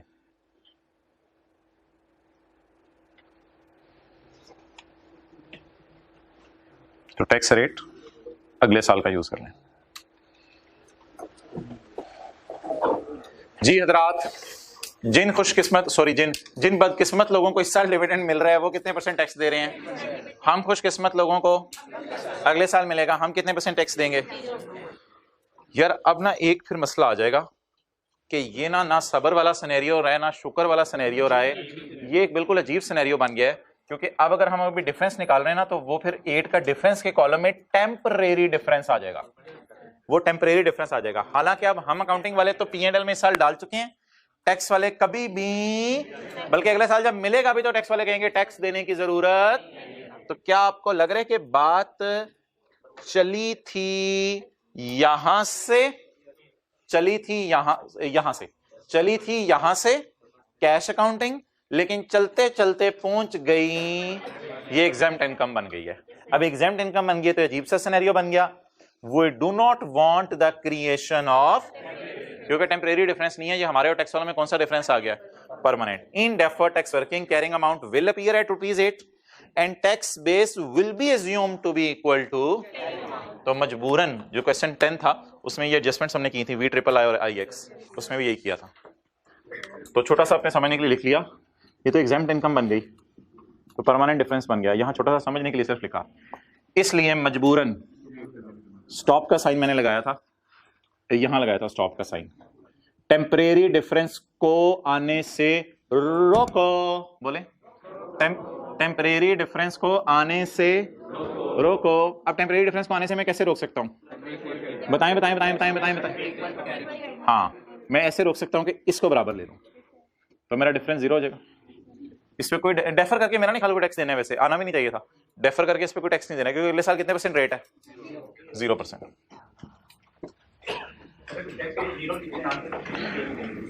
बिल्कुल आपकी बात सही है, बेहतर यही है, यहां स्टॉप का साइन आपने लगाया, रोकने आपने टेम्परेरी डिफरेंस को, टेम्परेरी डिफरेंस नहीं आने देना।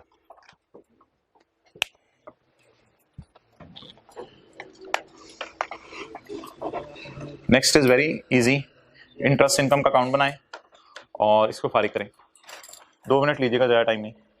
इंटरेस्ट इनकम का अकाउंट बनाएं।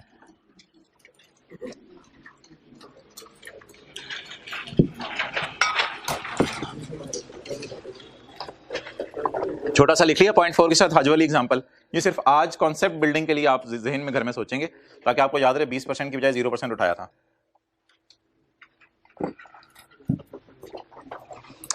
यार ना किया करो भाई ऐसा, खुदा के लिए ना किया करो। पहले टी अकाउंट बना लो इंटरेस्ट इनकम का, फिर ये लाइन भी पढ़ लेना जिनको शौक है। ये लाइन ना पढ़े, टी अकाउंट बनाए इंटरेस्ट इनकम का।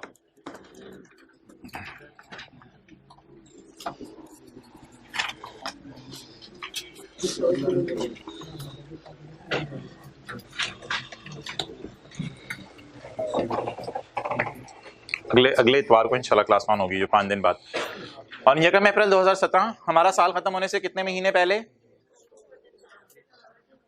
9 बोल दें, हमारा साल खत्म होने से 9 महीने पहले आरएल बोरोड या इन्वेस्टेड? अगर बोरो किए होते तो इंटरेस्ट एक्सपेंस होता, अगर इन्वेस्ट किए हैं तो इंटरेस्ट।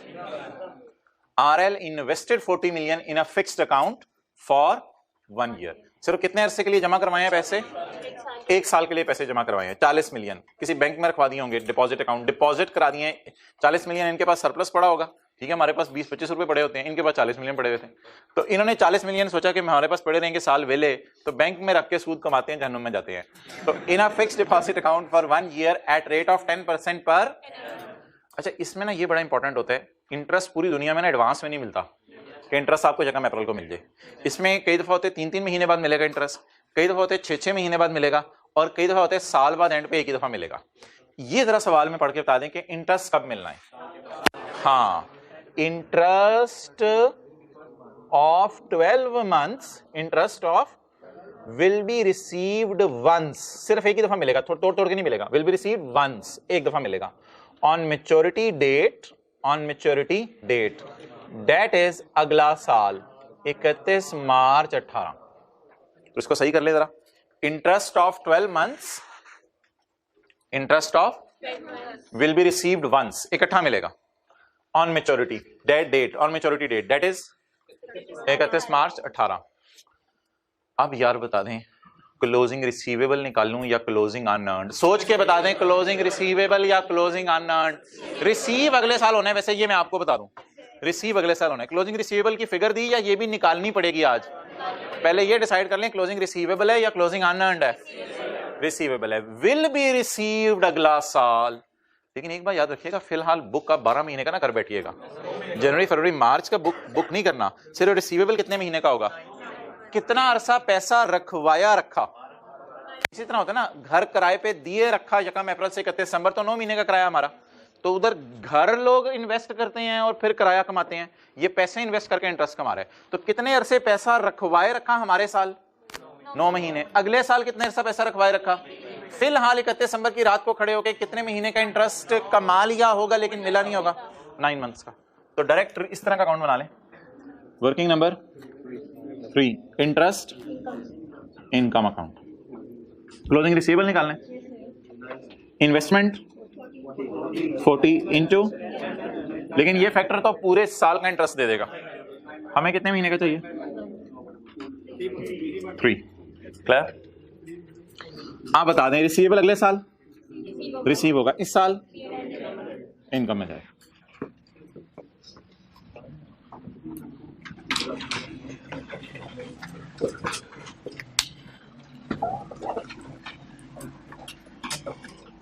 एक 6 महीने का सवाल भी इस तरह का किया था, वो सवाल नंबर भी यहां लिख लें रेफरेंस के तौर पे। 6 महीने का इंटरेस्ट उसमें रिसीव हो रहा था, उसमें interest income interest expense account बना था। पास पेपर ये नहीं, पेज क्वेश्चन 9, पेज 740 क्वेश्चन 9 था, पेज 740 क्वेश्चन 9। इस तरह की एडजस्टमेंट हमने की हुई है, पेज 740 क्वेश्चन 9 गैलेक्सी वाला। इसमें इंटरेस्ट इनकम का अकाउंट भी बना था, एक्सपेंस का अकाउंट भी बना था। ये लिखा करें जरूर, क्रॉस रेफरेंसिंग, पेज 740 क्वेश्चन 9। अच्छा यार, अब एक मैं फिक्रा आपसे बोलूंगा, पहले इजी मार्क्स गेन कर लें। क्या लिखें यहां? इंटरेस्ट रिसीवेबल कितना? 3। अच्छा, अब अगर सवाल में लिखा हुआ, सबर या शुक्र वाले 2 सिनेरियो होते हैं। अगर सवाल में लिखा हुआ the interest is taxable when it is earned, तो फिर टैक्स वाले भी एक्रूअल अकाउंटिंग फॉलो कर रहे होंगे। एक फिक्र और बोलने लगा हूं जिसे आप एंजॉय करेंगे। The interest of 9 months is taxable in 2017। The interest of 9 months is taxable in 2017। और कैश कहां हो गई? The interest of 9 months is taxable in 17। तो ये भी एक्रूअल अकाउंटिंग है, टैक्स वाले फॉलो करें, लेकिन इस तरह तो फिक्रा नहीं लिखा हुआ। फिक्रा देखते हैं किस तरह लिखा हुआ। टैक्स वाले शायद एक्रूअल अकाउंटिंग फॉलो नहीं करे ना। यार क्या जल्दी है आप लोगों को, जल्दी ना किया करें। दो बातें अलग अलग होती हैं, उनको मिक्सअप करके खुद परेशान हो रहे होते हैं। पहले यहां तक पहुंच के टैक्स बेस डिसाइड कर लें। Interest is taxable on receipt basis, और तरीक है interest is taxable on receipt basis. Interest is taxable on, ये कौन बना लिया है? In deferred tax working carrying amount will appear and tax base will be 0, क्योंकि टैक्स वाले ऐसी दुनिया में चले गए हैं जहां रिसीवेबल्स एग्जिस्ट नहीं करते।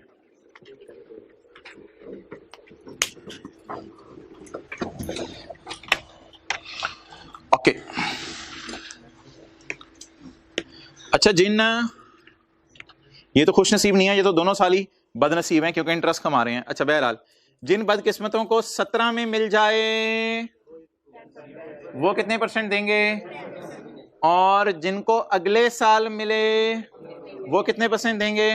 बहुत रेयर होता है कि पीआई अगले साल के टिकट का रेट बता दे, बहुत रेयर होता है कि हुकूमत अगले साल का टैक्स रेट बता दे। लेकिन हम खड़े किस दिन हैं? 31/12/17 को, और हमें किस साल का रेट पता चल गया है? अगले साल का। वैसे मुझे बता दें कि इन्होंने टैक्स कब होना है इस 3 ने? When receive. तो इसका मतलब है कि हमने जब इस 3 पे टैक्स ही अगले साल देना है, तो अगले साल रेट क्या हो चुका होगा जिनको मिल रहा होगा? अब 10 वाला रेट लें, 15 वाला, तो वही सिमिलरली पिछला कॉन्सेप्ट है, रिवाइज हुआ है। टैक्सेबल इन फ्यूचर, ये तो लॉजिक भी सोच रहे हैं। टैक्सेबल इन फ्यूचर है, टैक्सेबल टेम्परेरी डिफरेंस कितने %? यार ये वो वजह है जिस वजह से हम रेट साथ साथ लिख रहे थे आज।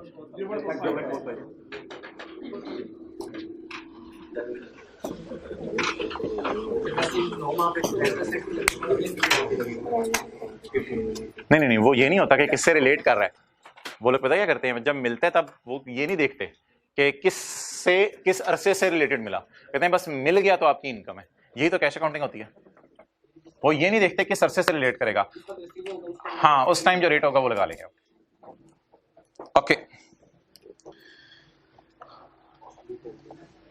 अच्छा जी, 0.6 मैंने नहीं करवाना आपको, ये आपका होमवर्क होगा। इसमें लीज है, तो किराया एरियर में एडवांस में है, ये जरा देख लें। एडवांस में है तो फिर 3 चीजें यहाँ लिख लें। पास पेपर क्वेश्चन 8 जैसे बिल्कुल पहले तो ये लिख लेना। पास पेपर क्वेश्चन 8 पे नजर मार लीजिएगा अगर ये भूली हुई चीजें। पास पेपर क्वेश्चन 8, पास पेपर क्वेश्चन 8। तो ये जगह मैं छोड़ा हूं आपके लिए, घर में यहाँ फिगर्स लिख लीजिएगा। राइट ऑफ यूज, अच्छा लीज लायबिलिटी में करंट नॉन करंट पोर्शन दोनों इकट्ठा करके यहाँ आएगा, और इंटरेस्ट पेएबल। लेकिन इजी मार्क्स में गेन कर लूं, मुझे पता है टैक्स वाले लीज को नहीं मानते, इसलिए टैक्स बेस 0 है। कैरिंग अमाउंट सब आपने घर में निकालनी है। रेट 30%।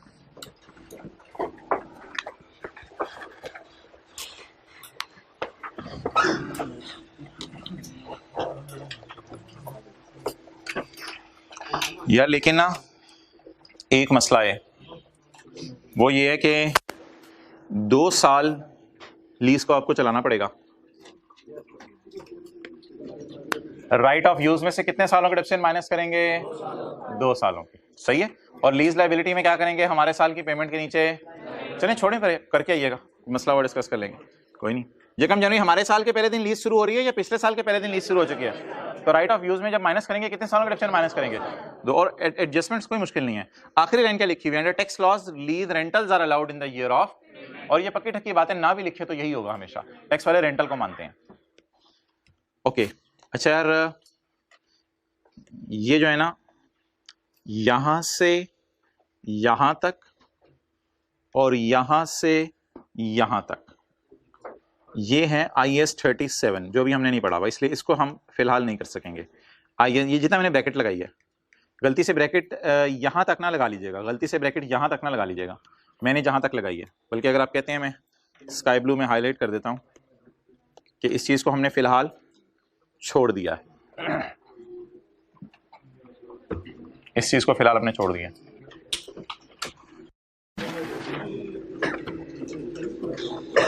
ओके क्या रह गया? एक एडजस्टमेंट रहेगी। हमारा साल कौन सा जी? 31 दिसंबर 2017। पढ़ें जी, 1 जुलाई 17 कब? हमारे साल के एग्जैक्ट मैच में, हमारे साल के one of the 4 buildings, one of the 4, total कितनी बिल्डिंग्स है हमारे पास? 4 में से कितनी?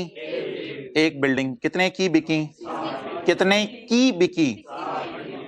These were acquired on at a cost of 100 million each, having useful life of 30 years। तो जरा विजुलाइज कर लें, किस साल खरीदी थी बिल्डिंग्स? 1 जनवरी 13 को। और किस साल खरीदी थी बिल्डिंग्स? 13, 14, 15, 16, 17। मुझे ये फीलिंग आ रही है कि 3 बिल्डिंग्स पूरे सारे सालों में इस्तेमाल हुई और 3 में से एक बिल्डिंग हमने यहां पर बेच दी है। क्लियर? बहरहाल अभी इन चक्रों में हमें जाने की जरूरत नहीं है, हम एक वर्किंग कर लेते हैं। वर्किंग कौन सी बनेगी जी? मैं इधर ही स्क्रीन पे कर देता हूं। अच्छा यार, पिछली क्लास में ना मैंने आपको जो पास पेपर का क्वेश्चन 6 था उसका पीपीई का अकाउंट बना के दिया था, कॉस्ट पे अलग, अकाउंट रिडक्शन पे अलग। लेकिन मैं इधर बुक वैल्यू पे भी अकाउंट बनाने लगा हूं, आपको रिवीजन हो जाएगी। जरा पीपी का अकाउंट बुक वैल्यू पे बना लें, लेकिन आज अकाउंटिंग रूल्स वाला बना लेते हैं, कल इंशाल्लाह टैक्स रूल्स वाला बना लेंगे। ये सवाल हमारा कल तक चलेगा, कल टैक्स रूल्स वाला बना लेंगे। आज सिर्फ कौन सा बना लेते हैं? घर में आप ट्राई जरूर कराइएगा टैक्स रूल्स वाला। फिलहाल मैं अकाउंटिंग रूल्स वाला बना लूं। अकाउंटिंग डिडक्शन देखनी पड़ेगी माय डियर। यार दी हुई है ना, नीचे ना जाओ। It's a useful life of 30 years। ये जो नीचे है ना, नीचे तो टैक्स वालों के डिडक्शन के बारे में कुछ बातें लिखी हैं, ये तो शायद घर जाके आप पढ़ें टैक्स वालों के डिडक्शन के बारे में। मैं सिर्फ किन की बातें कर रहा हूं इस पर? अकाउंटिंग वाले। कितने सालों पे डेप्रिशिएट करेंगे? 30 सालों पे। अच्छा मुझे ये बताएं कि खुला खुला मजे से अकाउंट बनाते हैं। 1 जनवरी 17 पे खड़े होकर हमारे पास क्या 4 की 4 बिल्डिंग्स पड़ी होंगी? इनकी कॉस्ट क्या होगी? 400। मुझे ब्रॉड डाउन कॉस्ट चाहिए, ब्रॉड डाउन बीवी चाहिए, मुझे ब्रॉड डाउन बीवी चाहिए। ओके